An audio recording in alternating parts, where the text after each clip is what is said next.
días. Vamos a iniciar con el evento sobre Lévi-Strauss, psicoanálisis, con motivo de la celebración de los 100 años de Lévi-Strauss. Entonces, iniciamos hoy con José Eduardo Tappan. Él es antropólogo, entonces como antropólogo y como psicoanalista. Tiene estudios en maestría y especialidades en estudios antropológicos. O sea, en etnología y en antropología. Etnología y antropología. Entonces, sin mayor preámbulo, gracias. No, pues muchas gracias y gracias por la invitación. Gracias. Bueno, por Lévi-Strauss, ¿quién es Lévi-Strauss? O sea, Lévi-Strauss es un filósofo francés que se fue a ¿cómo se llama? Ahorita distraídos. Migración o un vaso con agua.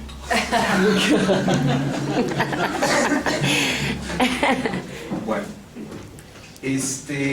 Lévi-Strauss es un filósofo nacido en Bélgica. Entonces es interesante porque uno es etnólogo francés. Ciertamente ya es un etnólogo francés, pero su formación no es de etnología. Él es un filósofo que se va a realizar una serie de estudios a Brasil, precisamente antecito, digamos, de que comience la Segunda Guerra, y por las mismas razones ya no regresa a Francia. Una vez que termina su trabajo en Brasil, se va a Estados Unidos, y ya una vez en el clima de posguerra, regresa a Francia. Recuerden que la Segunda Guerra comienza en 39-45, entonces estamos hablando de que ese periodo lo pasó entre Brasil y Estados Unidos. En este acercamiento que realiza Lévi-Strauss a las comunidades indígenas, es muy interesante que, digamos, por eso hablé de este asunto del sesgo ideológico, porque, digamos, cualquier etnólogo de su tiempo, del tiempo de Lévi-Strauss, hubiera estado inspirado por otro antropólogo que se llama Franz Boas. Franz Boas es un antropólogo que crea un movimiento que se llama el relativismo cultural. La idea del relativismo cultural de Franz Boas es que para conocer a una comunidad indígena necesitaba uno transformarse como en un oriundo de esa misma comunidad, aprender su lengua, sus formas, o sea que la convivencia de alguna forma fuera tan estrecha que el etnógrafo, el etnólogo, no tenía otra tarea más que la de dar cuenta del conjunto de instituciones y de actividades de esa comunidad. Para Franz Boas, todas las comunidades indígenas debían tener la dignidad como tenían en las salas de Egipto, de Mesopotamia, en los museos de Inglaterra, de Francia.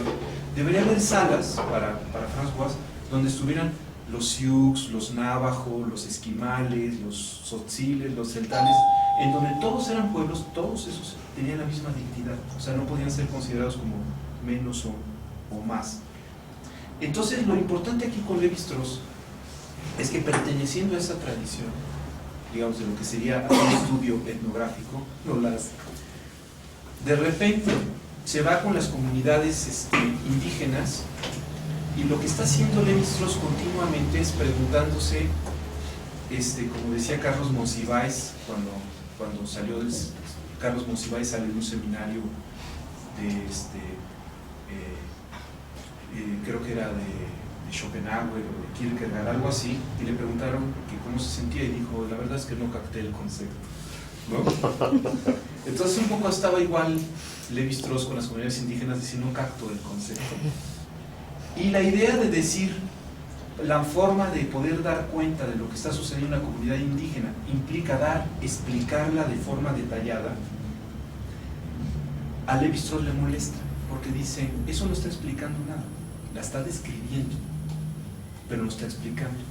No estoy entendiendo por qué hacen lo que hacen, estoy describiendo y estoy entrando a diferentes planos de las tradiciones de los pueblos, de por qué hacen lo que hacen, pero no estoy entendiendo por qué.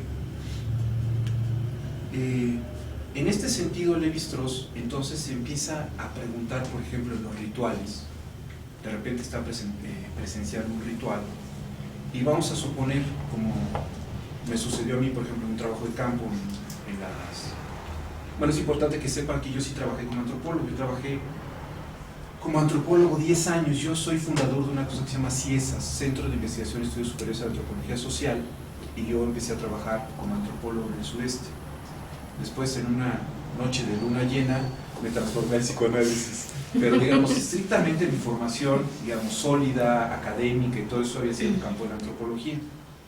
Estaba una vez en una comunidad, San Juan Chamula, y de repente hay un ritual en donde un hombre va caminando con una piel de tigrillo llena de cascabeles, y hay otros seres, unas personas que están disfrazadas con unos conos en la cabeza, con unos abrigos, con unos lentes oscuros cubriéndose, que se hacen llamar mashes. Mashes significa monos. Entonces empieza a realizarse el ritual y yo, como Lévi-Strauss, no capté el concepto. O sea, porque intercambiaban la piel y de repente se reían y salía uno corriendo y el otro bebía una cosa que se llama posh, que es un licor que digamos que produce lobotomía cerebral. Sí, un traguito de posh mata 200 millones de neuronas, ¿sí? O sea, y además es cierto, porque como lo hacen lo destilan en cuestiones clandestinas, es profundamente dañino el posh. Entonces es un licor alucinógeno, porque como está produciendo toda esta toxicidad, vámonos, cabrón, ¿no? Lo cierto es que entonces lo que se está preguntando Lévi-Strauss es qué está pasando, o cómo pensar lo que está pasando. Los cronistas de la Nueva España decían, ¿qué de cosas hacen estos naturales, ¿no? O sea, como sorprendidos. Y entonces Lévi-Strauss empieza a darse cuenta, a partir de su mirada filosófica, pero bueno, también hay una fuente importante. Marcel Mauss y Durkheim. Marcel Mauss tiene un famoso texto con Emile Durkheim que se llama Los sistemas de clasificación primitiva. Es un texto de 1901 que lo que están trabajando Marcel Mauss y Durkheim es cómo se van constituyendo los sistemas de clasificación en los pueblos. Una de las cosas que estudian ellos es el Feng Shui, o sea, lo que hoy está muy de moda, pero en 1901 ya había sido investigado por estos hombres. Y lo que empiezan a darse cuenta ellos, lo que empiezan a investigar es que, por ejemplo, cómo se empieza a constituir un sistema de clasificación del mundo. Y empiezan a ver que, por ejemplo, en una aldea, en el centro de China, digamos al norte de esa aldea, pues les podía tocar una zona de cordilleras, de altiplanicies, de cosas. Al oeste le quedaba el mar. Al este, estoy inventando, al oeste el río Guangzhou, o el Yangtze-Kiang, el que quiera. Y al sur, otra cosa. Y entonces empieza esa aldea a construir una serie de clasificaciones. Al norte, frío, cabras. Al sur, vacas, bisontes.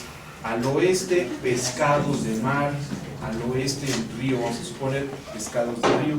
Y entonces se va arbolando y se va complejizando esta clasificación, de tal suerte que al norte, frío, animales, cabras, mujeres gordas, al sur, se va escalando. Y con el fin de los tiempos, de repente se quedan estas normas de clasificación, de tal suerte que cuando esa gente de esta aldea del centro de China se traslada a otro sitio, se lleva con ellos su clasificación. O sea, no construye una nueva clasificación al lugar que llega, sino se lleva su clasificación. Y entonces lo que descubre Lévi-Strauss es que lo que propone Marcel Mauss y Durkheim es que esta clasificación se va haciendo a lo largo de la historia, del tiempo. Entonces, la primera clasificación es arcaica, se va escalando con clasificaciones cada día más complejas, hasta que hay un nivel muy profundo de complejidad, pero en la historia de esas clasificaciones había un sistema primitivo de clasificaciones. Lo que descubre Lévi-Strauss es que es cierto, nada más que la distancia que propone Lévi-Strauss es que no es de tiempo cronológico, sino de tiempo lógico. Es decir, que en Occidente o en cualquier pueblo, cualquier cultura, las bases mismas de los sistemas de clasificación están de alguna forma como los cimientos mismos de los sistemas de clasificación y ordenamiento del mundo. En ese sentido, Lévi-Strauss entonces empieza esta propuesta. ¿Por qué la puede hacer Lévi-Strauss? La puede hacer porque está trabajando con pueblos llamados por otro antropólogo, Godelier, estudian los antropólogos los pueblos sin historia.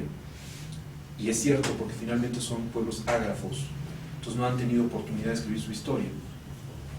Entonces, lo que hacen es simple y sencillamente reseñar el qué de cosas hacen en este momento, un poquito como, o 2 o 3 generaciones más atrás, precisamente como lo que hace Maquiavelo en la famosa historia de Florencia, o sea, no puede ir más que 2 o 3 generaciones.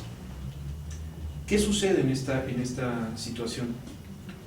Que al darse cuenta Lévi-Strauss que en un sistema de relaciones contemporáneas, en ese mismo momento, si yo logro deconstruir, por eso el maestro Derrida, así como muy moderno, lo que hizo fue un buen lector de Lévi-Strauss. Sí, y esto lo está diciendo antes de 1949. Si yo logro deconstruir esta serie para decirlo así, de niveles que están superpuestos a los niveles estructurales, puedo entender cómo se han ido estructurando cada uno de los planos y cada uno de los niveles. Entonces, si somos estrictos en lo que estamos diciendo, entonces estamos empezando a entender que Godelier no es un postestructuralista, es postestructuralista. ¿No? ¿Postestructuralista qué es? No post. O sea, está siguiendo estrictamente el pensamiento de Lévi-Strauss. Lévi-Strauss proponía en ese momento que la antropología debía pensarse del lado de la geología. Y la geología en el sentido de que se constituye todo a partir de fallas, de principios en ciertos planos de la Tierra, en donde lo que ahí se actúa va a tener efectos en las capas superiores. Pero yo no puedo dar cuenta de estas fallas y de estos elementos, sino a partir de sus manifestaciones y sus efectos en las capas superiores. O sea, si yo no sé leer las capas superiores, no puedo inferir lo que está en las capas inferiores. ¿Me explico? Pero hay una total relación entre lo inferior, para decirlo así, geodésicamente, con lo que está sucediendo en las capas posteriores. Además, algo esencial que propone Lévi-Strauss, también aquí vamos a empezar ya a ver ciertos aires lacanianos, es que el concepto de falla geológica es esencial para poder entender que un sistema requiere de una falla. Si no hay una falla como la falla geológica, cualquier presión en la Tierra haría que la Tierra explotara. Gracias a las fallas, esas son las fallas por donde transitan las tensiones, y digamos, en términos de Althusser, otro discípulo de Lévi-Strauss, de la infraestructura, ¿no? Para que puedan tener efectos en la superestructura. Estoy mostrando todos estos llamados porque estoy hablando de ¿cómo se llama? Voy a hablar de Bourdieu, voy a hablar de Clastres, voy a hablar de Foucault, voy a hablar de Derrida, voy a hablar de Deleuze, de Guattari, porque todos ellos como que se sitúan como Lévi-Strauss, Deleuze, Guattari, Foucault, Derrida, ¿sí me explicó? Y no.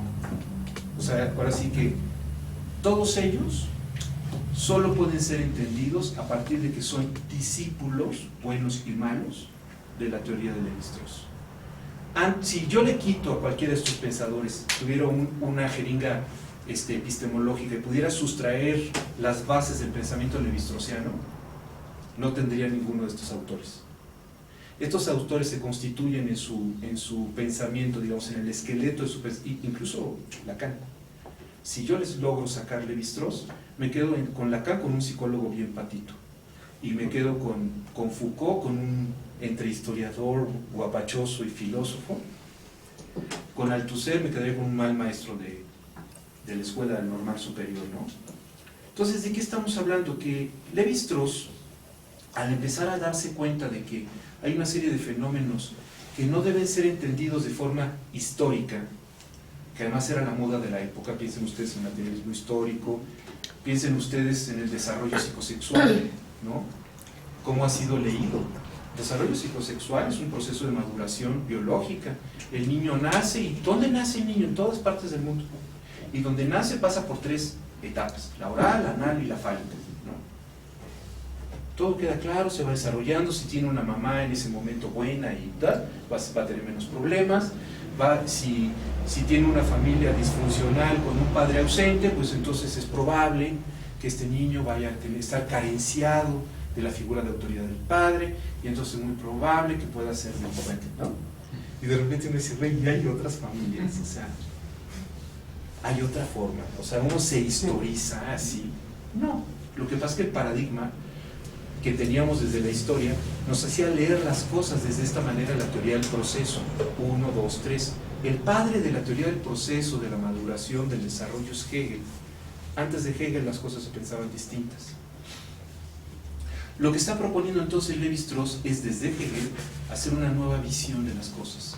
Y entonces empieza a entender que el concepto de proceso no se lleva a la historia, sino se empieza a emprender de manera sincrónica. Por supuesto, aquí estamos entendiendo que Lévi-Strauss tiene la influencia de Saussure, tiene la influencia, estamos hablando de Marcel Mauss y de Durkheim, Émile Durkheim, y en esta perspectiva tan importante de entender las cosas de manera sincrónica y diacrónica. Entonces, la parte sincrónica, es decir, aquello que no obedece a un tiempo cronológico, empieza Lévi-Strauss a darle un lugar más importante. Y se empieza a descubrir entonces, por ejemplo, ¿qué propone Marcel Mauss? Marcel Mauss tiene un libro que se llama El Don. ¿Qué es el don? El don es que Marcel Mauss propone que en todos los pueblos hay un sistema de intercambio, que quien da espera recibir, que no hay gratuidad, que si ustedes quieren decir, no, es que en el kibutz ahí sí son de veras nada, ahí quien da quiere recibir. Y en el sistema mexicano del tequio, donde un hombre tiene un trabajo y no recibe económicamente un pago, una serie de cosas, recibe otras cosas. Entonces lo que muestra Marcel Mauss es que a todo don corresponde un contradón. Necesariamente se da y se recibe. En este sentido, ¿qué es lo que está diciendo Marcel Mauss? Marcel Mauss, si se están dando cuenta, está escalando el nivel de investigación etnológica, porque está hablando de un fenómeno que se da en todos los pueblos del mundo, en todos los periodos de la historia. Es decir, está dando cuenta de una operación simbólica, transcultural y transhistórica. Yo ya puedo, a partir de saber que a cada don corresponde un contradón, que si yo en una sesión analítica no cobro, algo del orden del contradón se va a generar. Me guste o no me guste. Y si no me gusta, le puedo poner azúcar. Bueno, se va a generar un contradón. ¿Me explico? Entonces, hay un sistema que es una matriz simbólica que tiene que ver con un conjunto de operaciones que no están descansando en los fenómenos culturales, no están descansando en los fenómenos históricos. Entonces, ¿qué es lo que está mirando Marcel Mauss?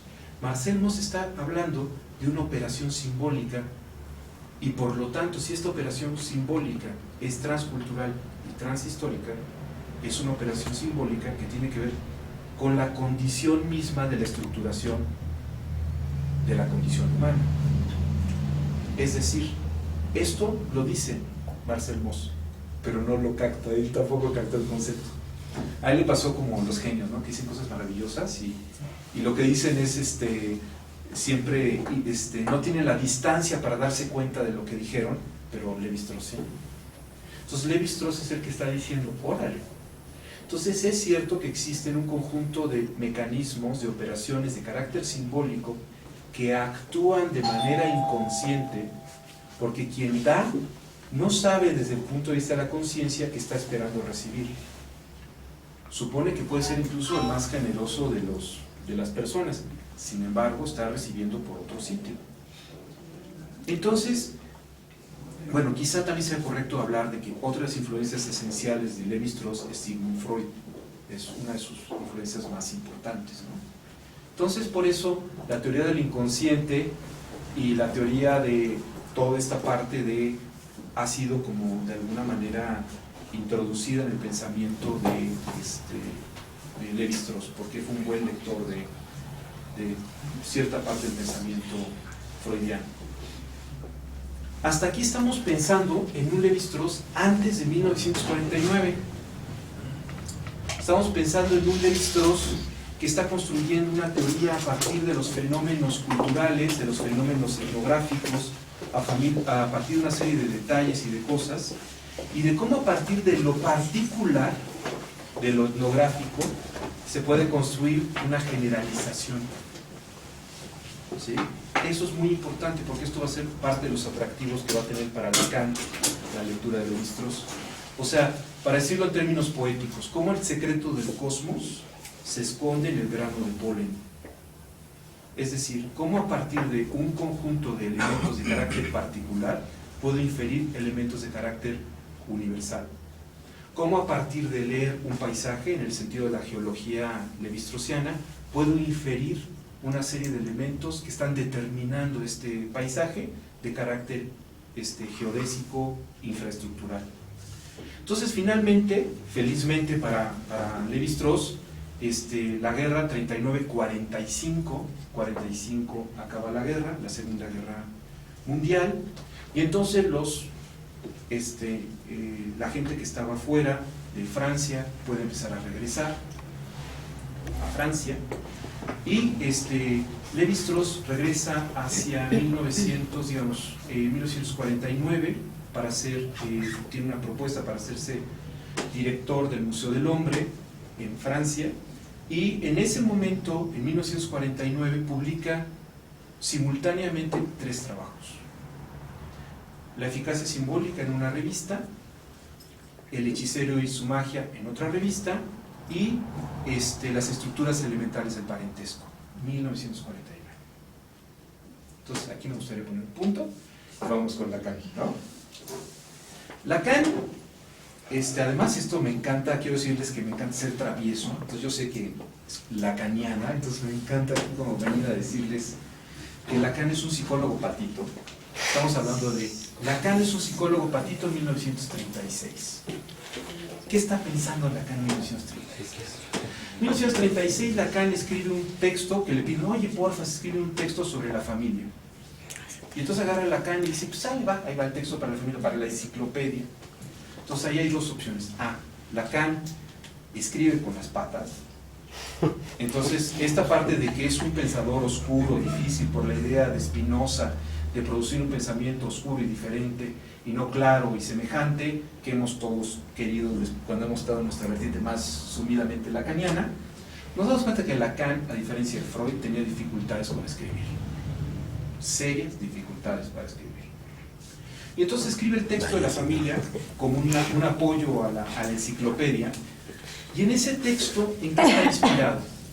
Está inspirado en Sigmund Freud. Habla en lo ominoso, pero especialmente en Más allá del principio del placer, en una cita de Otto Rank, en la importancia de la imago parental paterna, en donde dice que esa imago parental paterna es esencial en la constitución de la subjetividad de las personas. Y entonces Lacan dice: güey, esto es la neta. Esto es la neta. Y entonces construye una idea en donde dice: bueno, las familias naturales, biológicas, las familias de chimpancés, las familias de gorilas, están todos del lado de lo materno. La figura del padre no existe en las familias biológicas, las familias naturales. Lo que sí, entonces, algo del orden de la novedad de la condición humana o de lo humano es la introducción del padre. Por lo tanto, empieza a desarrollar las teorías de los complejos. Y entonces en esa parte empieza a hablar el complejo del destete, en la medida que ve cómo el niño padece una frustración en el momento. Ojo con todo lo que estoy diciendo, porque cuando tome a Lacan en 53 se van a dar cuenta cómo cambia todo esto. porque todo lo que estoy hablando es de un Lacan, y si quieren, ponemos ahí está el texto de la familia del complejo del estete y cómo piensa las cosas. Vamos a darnos cuenta que en ese texto, entonces, 1936, él está pensando las cosas también en un sentido de maduración, de desarrollo, en donde finalmente la familia humana, con esta parte de la introyección de la imago paterna, es esencial, ¿no? Después de eso, Lacan tiene felizmente la experiencia de que se va a Inglaterra, trata de captar el concepto alrededor de la teoría kleiniana, se quiere entrevistar con Melanie Klein, no lo logra, pero conoce la teoría de las relaciones de objeto. En el propio trabajo sobre la enciclopedia empieza a desarrollar, como todos los psicólogos que a sí mismos se hacían llamar psicoanalistas, Anna Freud, toda la escuela norteamericana, están trabajando alrededor del yo. Lacan está trabajando también alrededor del yo, como todos ellos, o sea, ahí no hay una distancia. La diferencia no será demasiado, digamos, será alrededor de si el moi y el je es lo que es esencial o no en la constitución de esta subjetividad. Él es el que alcanza a mirar esa diferencia entre moi y je, cosa que los ingleses se acuerdan que hablan del ego y del self, o sea, están ahí como tratando de pensar las cosas alrededor del yo. ¿Por qué? Porque teníamos a partir de los post-freudianos, que son profundamente ricos a partir de 1900, digamos, con la Segunda Guerra, tenemos que pensar que los psicoanalistas no estuvieron en contacto. Los ingleses estaban produciendo una serie de teorías en Inglaterra y además con cosas muy claras. Tenían soldados que venían de la guerra, tenían que hacerse cargo de madres que habían sido asesinados sus maridos en la guerra, de niños, había muchos niños que eran huérfanos. Entonces Anna Freud desarrolla jardines de niños, o sea, hay una serie de necesidades en esos países que de alguna forma van empujando a los psicoanálisis a diferentes desarrollos, a diferentes propuestas, de diferentes conceptualizaciones. Sabemos de la disputa que había entre Anna Freud y Melanie Klein, disputa en la que Freud participó, Sigmund Freud participó, y como muchos, yo soy de los que cree que el yo y los mecanismos de defensa fue un trabajo que se construyó a la limón entre Sigmund Freud y Anna Freud. Y si no lo creen, lean ustedes el último de los textos de Sigmund Freud, se llama El esquema del psicoanálisis, en donde Freud con toda claridad dice que hay que fortalecer el yo, Sigmund Freud, contra los embates del ello y del superyo. Entonces, si yo ya leí el yo y el ello, digo, oye, pero me estás diciendo lo que opuesto a lo que dijiste antes. Dice, sí, pero yo le estoy dejando la herencia a mi hija.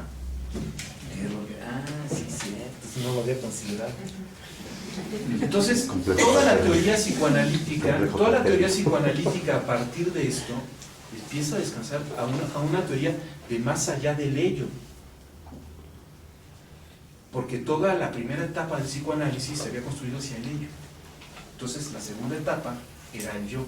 Y es lo que dice Kemper, es lo que dice Kohut, es lo que dicen todos los que están trabajando en ese sentido, alrededor del self, el yo. El propio Lacan, que dice lo mismo.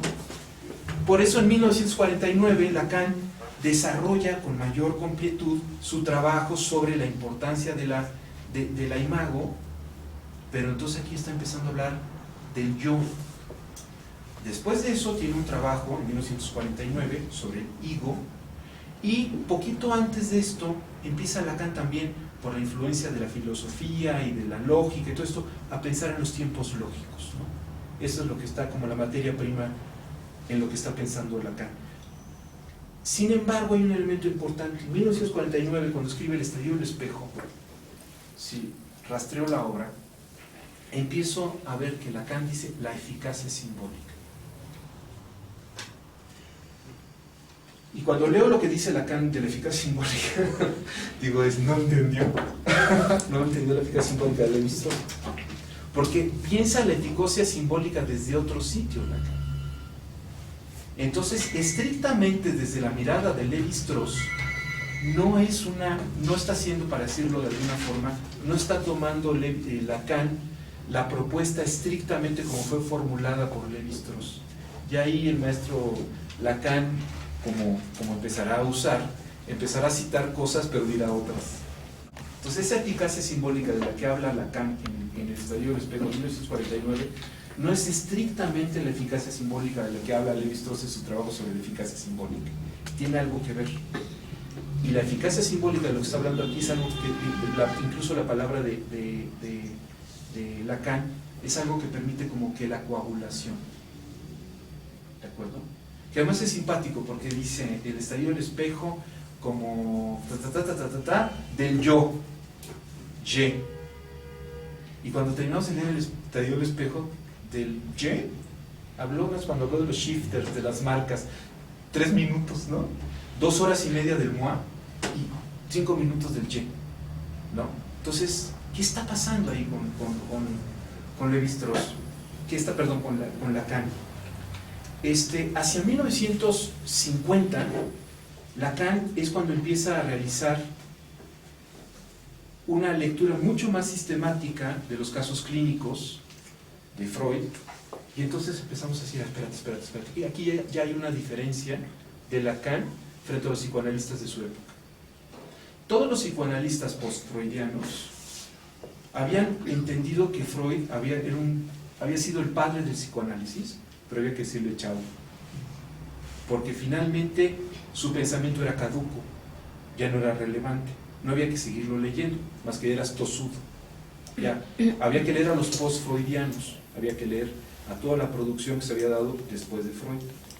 Entonces la pregunta aquí es, ¿por qué Lacan, en un seminario de 1950, quiere empezar a trabajar en los casos clínicos de Freud? Todavía lo está haciendo a un nivel bastante privado, bastante petit comité, pero está empezando a revisar los casos clínicos. Y entonces, bueno, tenemos suficiente información para saber que Lacan sí leyó los 3 textos de Lévi-Strauss y que fue influido fuertemente por Lévi-Strauss. Sabemos que Lacan fue amigo de Lévi-Strauss, sabemos que incluso le hizo unas compras de arte, porque Lévi-Strauss estaba medio fregadón, y entonces Lacan le compró una serie de piezas de arte antiguo oriental a Lévi-Strauss, que apoyó a la esposa de Lévi-Strauss para que entrara en una serie de cosas. Tuvo una relación importante con Lévi-Strauss, además de haber leído su trabajo. Pero, digamos, algo que es importante de Lévi-Strauss es su lectura de Freud. Todos los antropólogos que habían leído a Freud habían, por supuesto, dicho que Freud era el más audaz, ignorante y salvaje de los intelectuales de su época, porque podían demostrar ellos que el trabajo de Totem y Tabú era una burrada que se le ocurrió al maestro Freud y que no había habido nunca en la historia una horda primitiva que pudiera haber asesinado al padre, jamás lo hubiera podido devorar. Entonces lo que es importante aquí es que varios antropólogos, incluso que estaban primero felizmente casados con la teoría freudiana, como Bronislaw Malinowski, varios otros, después terminan pero atacando fuertemente a la propuesta freudiana. ¿Qué es lo que hace Lévi-Strauss? ¿Qué es lo que lo distingue de por qué él no hace esa misma lectura? Por lo que yo les decía hace un momento. Lévi-Strauss, a partir de su influencia en Marcel Mauss, en Turkheim y en la gramática estructural de Saussure, y por supuesto, digamos, alguna influencia que tuvo ahí con Jacobson cuando estuvo en Nueva York, empieza a entender los diferentes planos de operación entre lo sincrónico y lo diacrónico. Entonces, lo único que está diciendo, ¿qué fue lo que hizo Lévi-Strauss cuando leyó los sistemas de clasificación primitiva de Marcel Mauss y de Durkheim? Dice, tienen razón ellos. ¿Se acuerdan que ellos estaban hablando de los sistemas de clasificación que van en la historia, de cómo lo primitivo, a partir de los desarrollos históricos, se van complicando? Y lo que nos está diciendo Lévi-Strauss es, esas bases de lo simple, esas partículas elementales, arcaicas, de un pensamiento y de un sistema de clasificación, no tengo que rastrearlos en la historia, están presentes en lo contemporáneo, es exactamente como en el paisaje, están actuando de manera sincrónica. Puedo, a partir entonces de ver estas diferentes capas y las operaciones de estas, entender la manera en que está operando los sistemas de clasificación primitiva en la parte contemporánea. Hizo exactamente lo mismo con Levi-Strauss. Dijo, es que Levi-Strauss tiene razón, Sigmund Freud tiene razón, pero no es una razón de carácter histórico. Entonces, la primera persona, ni siquiera Sigmund Freud, cuando de repente le preguntan, oye, ¿qué onda con esto? Ya todos dicen, bueno, es un mito científico. Jamás define ni qué es mito ni por qué es científico. Nosotros hemos tratado de dar cuenta de eso que estaba tratando de pensar Freud alrededor de eso, y queremos pensar que cuando dice mito es axioma y que entonces por lo tanto es indemostrable. Hemos dicho muchas cosas. Lo cierto aquí es que cuando está Levi-Strauss leyendo Tótem y Tabú, lo que está diciendo es, hay una serie de operaciones en Tótem y Tabú que yo puedo rastrear, que se realizan en todas las culturas, en todos los pueblos, y que tiene que ver con la operación, con una serie de operaciones simbólicas. Por lo tanto, no es un asunto histórico. Si lo leen en la historia, ciertamente Freud es un burro. Si quitamos el elemento de la diacronía, entonces tenemos otro Freud. Otro Freud donde los procesos de maduración psicosexual, oral, anal, cambian toda la perspectiva de Freud a partir de mirarlo desde una perspectiva sincrónica. Eso fue lo que permitió a Lacan volver a Levi-Strauss, a Freud, pero desde otra lectura. Una lectura totalmente distinta. Y entonces, a partir de esta lectura totalmente distinta, lectura que podemos pesquisar desde 1950 con los famosos casos, los casos que están, el -1, el 0, todos estos casos que son de 1950, 51, podemos pesquisar que él empieza a tratar de construir todo esto. Hacia 1953, Lacan es cuando verdaderamente está ya encarando, dirigiendo un movimiento del reencuentro, de la relectura de los textos freudianos. Pero entonces reviso el famoso seminario 1, llamado 1, que si somos históricos sería 3, pero bueno, en casos no históricos es el 1. ¿Y de qué es el seminario 1? Todo el tiempo Lacan ha estado hablando del yo. Les digo, hacia 1951 todavía tiene un texto sobre el ego. ¿Estamos de acuerdo? En 1953 Lacan nos agarra y nos dice, el yo es un síntoma. Tómala, toma. El yo es un síntoma. ¿Y saben qué? De los peores. Quieren que le hagamos así, que si ye, que si cuá, que si tú hay, que si... No, no es importante. El yo no es importante, es un síntoma. Y todos empezamos a leer a un Lacan que empieza a desarrollar un concepto del nombre del Padre que tiene que ver con toda esta arquitectura del pensamiento levi-straussiano. Empieza a darse cuenta Lacan en 1953, que en 1936 hablaba de que entonces el niño carenciado, que entonces el niño con angustia y se sonríe en el estallido del espejo, en esa sonrisa que anticipa, ¿no? Todas esas cosas ahí, todos desde un empirismo etológico del comportamiento animal. Entonces el niño se sonríe mientras el chango visita a Gualón, porque los changos cuando ven su imagen en el espejo y captan que son ellos, dicen ya no, ya pierden el interés. El niño es cuando capta el interés, se sonríe. Bueno, Lacan dice, güey, eso es un poco importante. Te estás clavando, estás como dirían los jóvenes actuales, te estás clavando en la textura. Eso no es relevante. Lo que es relevante son las operaciones simbólicas, estructurales, que permiten eso. No se trata si el niño está carenciado, no se trata de desarrollos. Salte de esos niveles de traducción empiricista. Lacan, Levi-Strauss, desde 1949, rompe con todas estas traducciones empiricistas para ir a tratar de construir una lógica del discurso, una serie de planteamientos que estén dando cuenta de las operaciones esenciales, las matrices simbólicas, que dan cuenta de los elementos que pueden ser entendidos fenomenológicamente o que pueden ser empíricos. Pero eso es gracias a Levi-Strauss. Pero la importancia de Está muy documentada, esto es que está muy documentada por todo biógrafo que se haya encargado de este periodo en Lacan.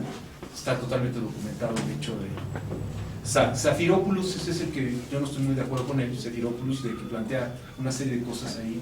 Rudinesco por muy salvaje que es en sus construcciones, pero ciertamente por la relación tan cercana que tuvo con Lacan, da cuenta de más elementos testimoniales que pueden ser más ricos para entender este periodo. Entonces, ¿qué está pasando? Gracias a Lévi-Strauss es que Lacan empieza a entender que no se trata de que las mamás quieran a los hijos, como está en 36. No se trata de complejos en donde el niño se queda con esas cosas, como la teoría del complejo de Edipo, la teoría de que tiene que ver con ese tipo de cosas, sino con operaciones de orden simbólico, en donde entonces el nombre del padre deja de ser la imago paterna, la figura del padre desaparece, deja de ser relevante, para convertirse entonces en un operador simbólico. ¿En un operador simbólico de qué? De las posibilidades simbólicas. Entonces el nombre del padre es, si quieren ustedes, la marca de discontinuidad, que además es un tema que interesa mucho a los antropólogos, la discontinuidad entre la naturaleza y la cultura, entre lo que va a ser el estado en que es parido uno cachorrito humano, raro, y la condición de que pueda ser inscrito dentro de una cuestión simbólica. Pero además algo importante, a partir de abandonar incluso entonces toda esta parte que Lévi-Strauss tiene coloridas náuseas con toda la idea de la familia, dices, es un imaginario en donde proyectamos una serie de prejuicios. La unidad básica de los sistemas de parentesco es lo que Sigmund Freud en Tótem y Tabú habla. Es una relación entre hermanos en un sistema de dones de mujeres. Y eso no es una misoginia, lo que les suene, sí, sería muy largo explicárselos, pero no es una misoginia. Entonces, en una relación hay tres, no como la familia supone, que son dos que se quieren mucho, o quién sabe qué pasa, pero son dos y están en ese rol. Lacan dice no, pero Lévi-Strauss dice no, y entonces el núcleo del parentesco es tres. Eso lo dice en 1953, lo entiende Lacan, y Lacan empieza a leer los casos a partir de las estructuras elementales en parentesco, empieza a entender entonces los casos clínicos de Freud, empieza a entender entonces, está Lacan leyendo la búsqueda de estos operadores simbólicos. Usted me va a decir, pero estás forzando las cosas. Lacan en 1953 dice, Freud fue como Moisés. Léanlo, porque es dicha etapa. Freud fue como Moisés, señalado a llevarnos a la tierra prometida, pero nada nos dice que haya entrado en ella. Y incluso dice, no lo digo yo, dice Lacan, yo no lo digo, lo dice Freud. ¿Dónde lo dice? En el texto de psicoanálisis terminable e interminable. Ahí el propio Freud dice que, estricto sensu, él no puede decirse que haya hecho análisis. ¿Sí? Entonces, ¿qué nos está diciendo esto? Y además, después de eso, inmediatamente dice, hay que leer a Freud críticamente. Pero críticamente no significa criticonamente. Críticamente significa de buscar las bases de las argumentaciones freudianas. No lo que dice Freud, sino por qué dice lo que dice Freud. Y eso lo dice en 53 Lacan. Entonces, en el momento que está abanderando un proceso de relectura de Freud, lo único que sí está rompiendo es con la idea de una relectura dogmática, en el sentido de rescatar lo que dice Freud. No. Aquí lo que está rescatando Lacan es lo que piensa Freud, cómo fue pensando las cosas. Y a partir de esta, para decirlo así, arquitectura epistemológica del pensamiento freudiano, es que él empieza a abordar lo que va a ser su propia propuesta teórica. Hacia 1960, Lacan en una entrevista dice, yo soy estructuralista. porque es que él no es tan estructuralista. Él dice, yo soy estructuralista, Lacan. En 1953 ya dijo que él no está seguro que Freud haya hecho análisis, y ese mismo momento dice que la relectura de Freud debe ser desde la teoría crítica. Una teoría crítica que va a estar entonces atravesada por Lévi-Strauss. Entonces diríamos, como prolegómeno de esto que estamos hablando, Lacan, releyendo a Freud a través de la teoría levi-straussiana, se encontró a sí mismo. O sea, la teoría lacaniana entonces, stricto sensu, es esta posibilidad de encontrar los elementos de rigor en la propuesta freudiana, que no están en la propuesta freudiana, porque en la propuesta freudiana está toda esta base etológica, fenomenológica, empiricista, historicista, imaginaria. O sea, Freud tiene un problema brutal con el sentido. Él necesita el sentido, él quiere producir el sentido de sus pacientes, es lo que él busca. Y entonces mete y construye y deconstruye y habla de intervenciones. O sea, todo el proceso analítico en esto, ¿cómo se obtiene ese material? En Freud, quien analiza es el analista y le regresa al paciente. ¿Cómo obtiene todo esto? Como arqueólogo, en la medida en asociaciones libres, recuerdos no desarrollados, y si no me creen, lean el trabajo de 1900, que aparte es paradigmático, que lo va a hacer para Lacan, y lo fue para Lévi-Strauss, el trabajo de 1909, Le pegan a un niño, en donde el propio Freud habla de la importancia de reconstruir la historia de los pacientes, 1909, por aquello de que es que no es la realidad psíquica, es la realidad psíquica, no la realidad vivida. Bueno, eso dice Freud, pero no es lo que hace. O sea, sí trabaja la realidad vivida de los pacientes y trata de reconstruir el modelo de las experiencias de la vida de los pacientes. Tan es así que uno de los textos últimos de su vida se llama Construcciones en Análisis. Y en Construcciones del Análisis es cómo construir una serie de elementos para que este recuerdo, entre comillas, de la historia de los pacientes, podamos irle metiendo estos elementos que faltan al sistema para que sea consistente y tenga sentido para el paciente. Pues quizás sería, digamos, todo, a reserva de las preguntas que ustedes tengan. Entonces, nada más lo que quiero decir es que finalmente es totalmente incorrecto pensar entonces en Lévi-Strauss, Lacan, Foucault, Deleuze, Guattari, Derrida. Todos ellos son herederos de la propuesta levi-straussiana. En todos ellos puedo encontrar a Lévi-Strauss. Todos ellos rompieron con el sentido histórico hasta 1949 de la importancia de la teoría del proceso y la teoría de la historia, en donde estaban el pensamiento humanista, filosófico, estaban ese tipo de cuestiones. Entonces, estrictamente, no se trata entonces de seguir en el pensamiento de Foucault y en el concepto de archivo de Derrida la noción de historia, sino darnos cuenta que la posibilidad de la noción, de las nociones y de las posibilidades de construcción de las teorías de estos autores, incluyendo a Lacan, son levi-straussianas.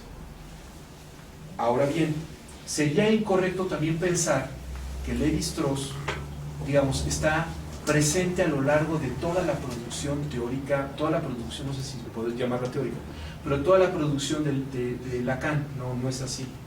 Hacia 1963 empieza Lacan a distanciarse de una serie de propuestas que habían sido útiles, digamos. Su propio concepto del nombre del padre, su concepto de real cambia. Hacia 1953 tiene un imaginario real y simbólico, real con R minúscula, por aquello de que de repente la gente se llena la boca, ¿no? El real del cuerpo. Y dices, ay, güey, ¿qué es eso? Es un real de 53, un real minúsculo. O sea, sí está hablando de la realidad psíquica, no como producto de lo simbólico. Ese producto de lo simbólico como heteronomía será 63. En 1953 es otro real, con minúscula. Entonces sí es diferente. Y la propia producción lacaniana va diferenciándose y separándose del corpus teórico, construyendo un estilo distinto. pero que sería incorrecto no poner como que son herederos, todos ellos, de la tradición y de la propuesta de Lévi-Strauss. Chan, chan.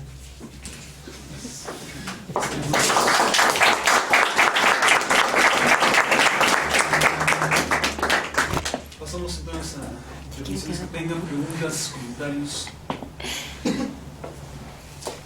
Yo tengo varias, y no sé ni cómo captarlas, ¿verdad?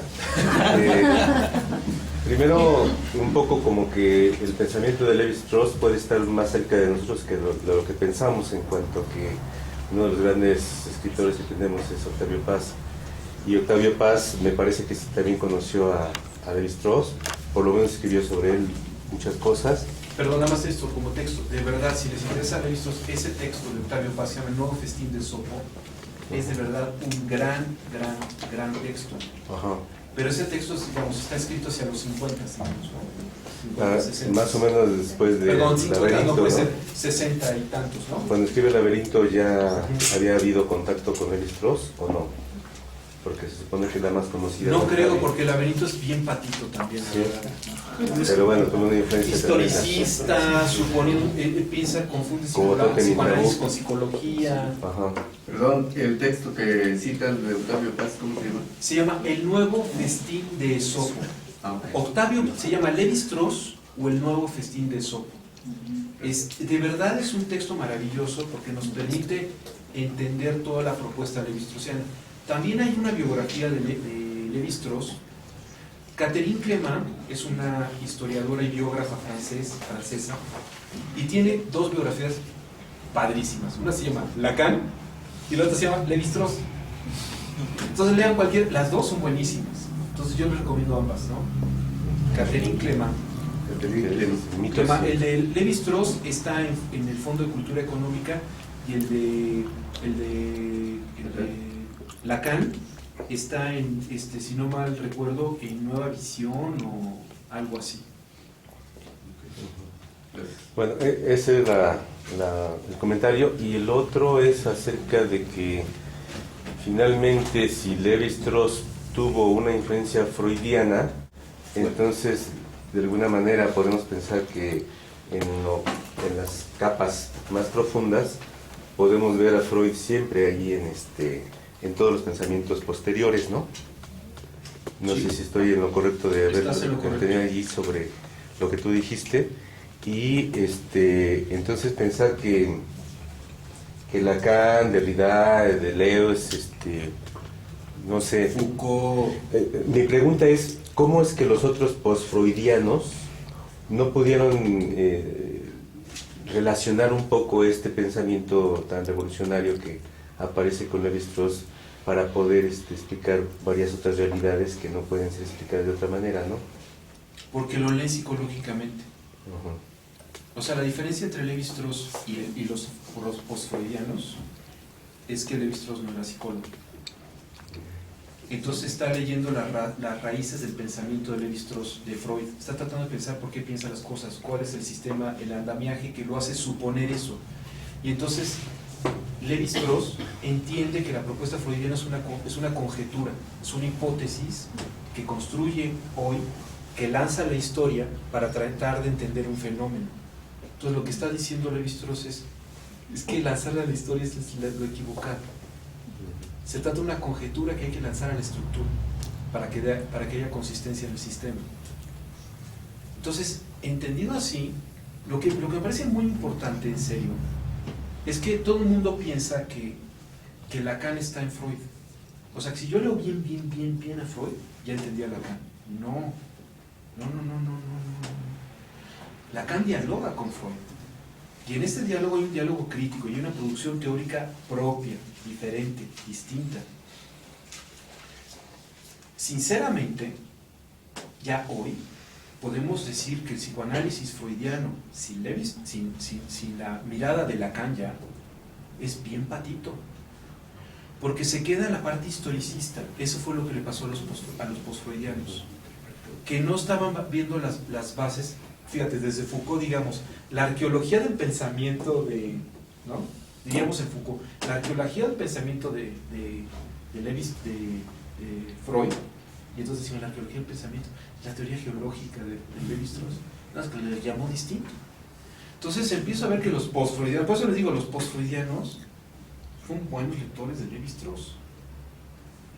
Sí puedo decir que gran parte de la producción teórica de Foucault y de Derrida, o sea, ahí sí puedo decirles que si saco a Levi-Strauss de la producción teórica de Foucault y de Derrida, me quedo con un Foucault de este tamaño y con un Derrida más chiquito todavía. En Lacan, toda la producción hasta 63 me desaparece.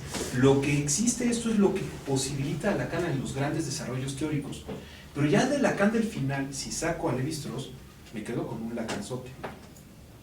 ¿Sí me explico? O sea, lo que produce después de esto es importante. Está el espíritu, como dirían los franceses, el esprit.